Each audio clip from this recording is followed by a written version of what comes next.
सपा के समर्थन में आई है। तो दोनों सीटें बहुत ही इंपॉर्टेंट है सपा के लिहाज से। अब इसमें कौन से प्रत्याशी तय होते हैं, फिलहाल जो नाम निकलकर सामने आ रहे हैं वो अवधेश प्रसाद के बेटे अजीत है, उनका नाम निकलकर सामने आता है। लालजी वर्मा, उनकी बेटी छाया वर्मा का नाम निकलकर सामने आता है। और क्या वाकई में यही नाम रहने वाले हैं या इसमें चेंजेस होते हुए दिखाई पड़ेंगे?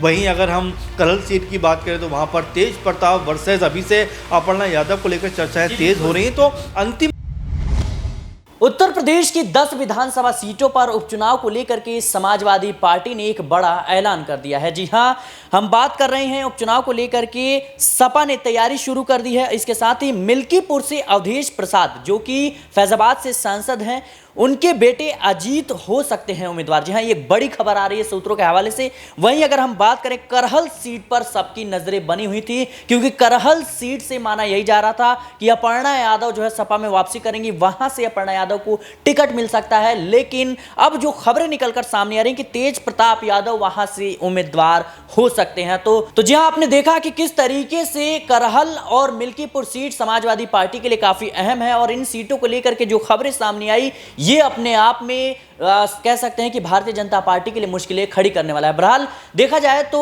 सर, जिस तरीके से समीकरण बन रहे थे कि करहल सीट से कह सकते हैं कि अपर्णा यादव की वापसी हो सकती है समाजवादी पार्टी में, उन्हें टिकट मिलेगा, लेकिन वहां से तेज प्रताप यादव का नाम सामने आ रहा है। तो कैसे देख रहे हैं आप? देखिए सिराज, पहले भी अगर हम बात करें तो बिल्कुल इसमें कोई दो राय की बात नहीं है कि करहल सीट सपा के एंगल से बहुत इंपॉर्टेंट सीट है, उनके घर जैसी सीट मानी जाती है। इसीलिए यहाँ पर सपा परिवार के किसी व्यक्ति को आगे किया जाना तय माना जा रहा था। लेकिन इसमें एक जरा सा पेश ये था कि क्या अपर्णा यादव बीजेपी छोड़कर सपा में आ सकती हैं और क्या करहल सीट पर कहीं ना कहीं वो चुनाव लड़ते हुए दिखाई पड़ सकते। लेकिन जो स्थिति बन रही है उसमें ऐसा लगता नहीं कि अपर्णा यादव की वापसी फिलहाल सपा परिवार में होती हुई या कह सकते हैं यादव परिवार में होती उनकी नजर आए, क्योंकि यहाँ पर अपर्णा जो है वो कोई भी स्थिति उन्होंने स्पष्ट नहीं की है। बीजेपी में है और फिलहाल तो बीजेपी में बनी हुई। अब आने वाले दिनों में क्या कुछ होगा इसके बारे में नहीं कहा जा सकता, लेकिन हाँ ये जरूर कहा जाएगा कि फिलहाल वो सपा के साथ नहीं आ रही हैं। और यही सोचकर सपा ने अब करहल सीट से तेज प्रताप यादव जो 2014 में मैनपुर सांसद भी रहे हैं, उनको टिकट देने का फैसला किया है। अब सबसे महत्वपूर्ण बात की क्या यहाँ पर बीजेपी फिर कोई बड़ा कार्ड खेलते हुए अपर्णा यादव को उतारने वाली है, जो अब तक परिवार के खिलाफ चुनाव प्रचार में जाने से बचती रही हैं, चुनाव लड़ने से बचती रही हैं। आपने देखा कि किसी सीट पर चुनाव प्रचार नहीं किया उन्होंने, लेकिन आजमगढ़ में धर्मेंद्र यादव के खिलाफ उन्होंने प्रचार प्रसार किया था। तो क्या अब वो भी बीजेपी के समर्थन में या बीजेपी का साथ देती हुई नजर आएंगी और करहल सीट के ऊपर उनकी जो कह सकते हैं कि जो बतौर प्रत्याशी उनका नाम फाइनल होते हुए दिखाई पड़ेगा? एक बात। दूसरी महत्वपूर्ण बात देखिए, हम अयोध्या के बारे में लगातार चर्चाएं सुन रहे हैं कि यहाँ पर सपा के जो अवधेश प्रसाद उन्होंने जिस तरह चुनाव में जीत दर्ज की है उससे बीजेपी के होश पूरी तरह से फाख्ता हो गए हैं, पूरी तरह से पार्टी डाउन नजर आती है। क्योंकि राम के नाम पर बीजेपी लगातार राजनीति करती रही है, लेकिन उसी राम की नगरी में बीजेपी को हार का मुंह देखना पड़ा है। तो ऐसे में लगातार प्रयास कर रही है कि किसी तरह से जो मिल्कीपुर विधानसभा सीट के ऊपर उपचुनाव होने वाला है उसमें वो जीत दर्ज करे। वहीं सपा ये चाहती है कि अगर उनकी जीत तो अयोध्या में हुई है तो ये महज इत्तेफाक नहीं है, बल्कि जनता जो है बीजेपी से वाकई नाराज है, इसीलिए सपा के समर्थन में आई है। तो दोनों सीटें बहुत इंपॉर्टेंट है सपा के लिहाज से। अब इसमें कौन से प्रत्याशी तय होते हैं, फिलहाल जो नाम निकलकर सामने आ रहे हैं वो अवधेश प्रसाद के बेटे अजीत है, उनका नाम निकलकर सामने आता है। लालजी वर्मा, उनकी बेटी छाया वर्मा का नाम निकलकर सामने आता है। और क्या वाकई में यही नाम रहने वाले हैं या इसमें चेंजेस होते हुए दिखाई पड़ेंगे?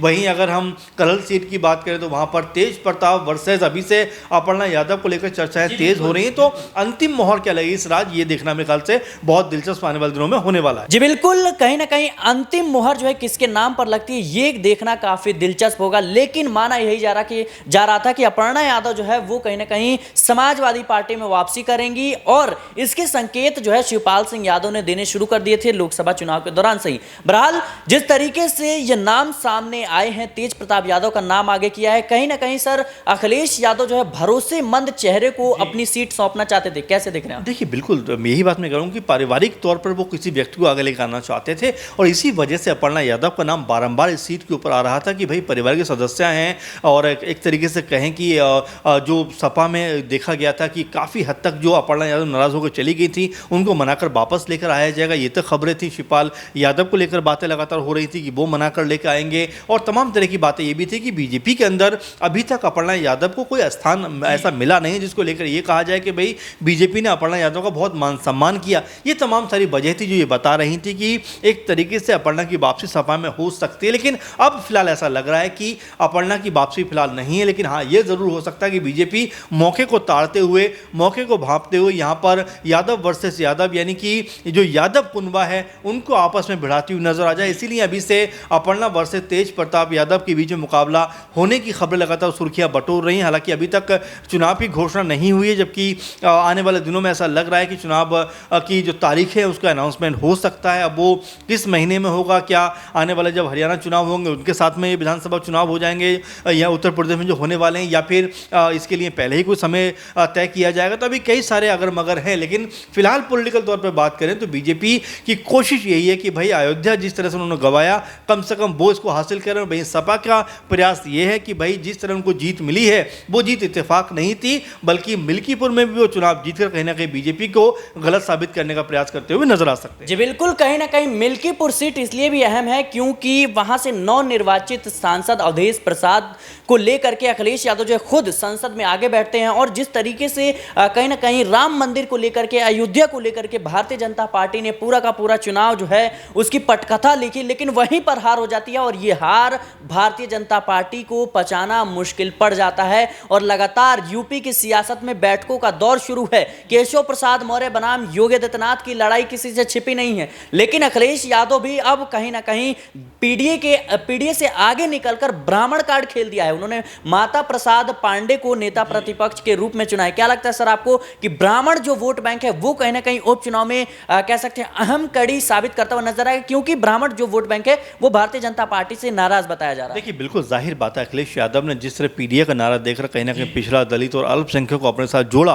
और देखिए उसका उनको फायदा भी मिला। आप देखिए 37 सीटें मिलना और इंडिया गठबंधन को लगभग 44-45 सीटें मिलना, ये बताता है कि भाई उत्तर प्रदेश के अंदर इस नारे ने काम किया है। वहीं अगर इसमें वो जो है सवर्ण वर्ग को भी जोड़ देते हैं एक तरीके से, माता प्रसाद पांडे को जिस तरह उन्होंने प्रतिपक्ष का नेता बनाया है, कोई भी मानने को राजी नहीं था कि ऐसा भी हो सकता है, क्योंकि सब लोग मान के चल रहे थे या तो शिवपाल यादव होंगे या फिर कोई पिछड़ा दलित कोई कह सकते हैं विधायक यहाँ पर ये भूमिका निभाएगा। लेकिन अखिलेश यादव ने रणनीति को भांपते हुए और खासकर सवर्ण वर्ग को साधते हुए ये फैसला किया कि भाई यहाँ पर किसी सवर्ण वर्ग के कह सकते हैं व्यक्ति को ये कह सकते हैं कि जो एक पद है वो देना चाहिए, क्योंकि माता प्रसाद पांडे जो हैं वो स्पीकर भी रह चुके हैं 6-7 बार के, वो एमएलए एक सीनियर लीडर के तौर पर देखे जाते हैं। तो जाहिर बात है कि सपा ने एक तीर से कई तरह की चीज़ों को साधने का प्रयास किया। वाकई क्या उनके मन मुताबिक चीज़ें हो पाएँ? क्योंकि अगर अयोध्या में सपा की जीत होती है तो फिर बीजेपी के लिए कई तरह के सवाल खड़े करती हुई नजर आएगी कि अब जनता ने मन बना लिया है कि बीजेपी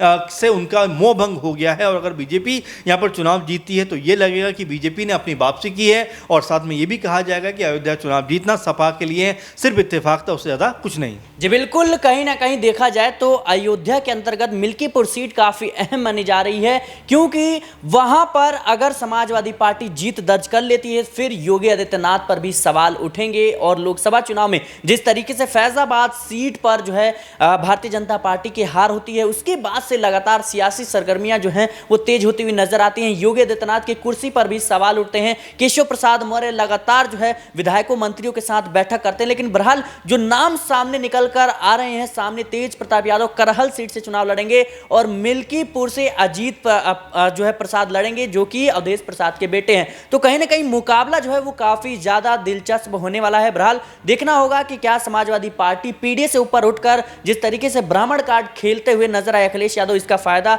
समाजवादी पार्टी को मिलेगा या फिर नहीं। बहरहाल इस रिपोर्ट में इतना ही। देश और दुनिया की तमाम खबरों के लिए बने रहे नेक्स्ट 9 पॉलिटिकल बाइट के साथ।